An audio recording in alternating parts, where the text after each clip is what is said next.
Почна санацијата на слечиштето на Радин мост во Кратово. При посетата на лидерот на владеачката партија, кога кратовчани му го посочија проблемот, на терен излезе екипа да изврши увид.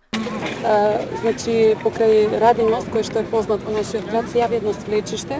До пред известно време беше карактеристично и приоритетно само да се санира мостот и да се врати неговиот автентичен изглед. Меѓутоа, сега веќе и свлечиштето се заканува да наштети на самиот мост. Дали владата, Министерството за култура планираат средства за санација на тој проблем?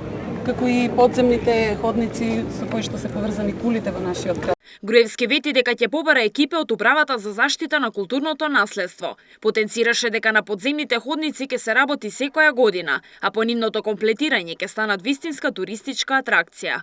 Тоа е покрај мостот и заштитен. Ние се обратите до Министерството за култура и до Управата за заштита на културно наследство. Треба да дојде една комисија да го погледаме заедно, да видиме што треба да се предвиди. Добро, Радин мост рековте.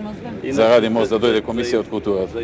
За подземните ходници се планира, за тоа тунелите. Да, има предвидено и предвидено и полека ќе се работи. Значи секоја година по еден дел ќе оди. За неколку години би требало една значајна селина да се заврши и да биде една дополнителна туристичка атракција.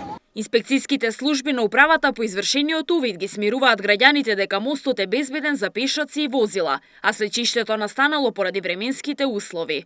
Владата на Република Македонија, Министерството за култура, заедно со Управата за заштита на културно наследство, верувам дека и локалната самоуправа ќе успее да смогне сили, заедно со Центарот за управување со кризи, да најдат и да формираат една финансиска конструкција за што поскоро да се надмине ова што сега се случило под влијание на временските услови. Мостот датира од 1833 година.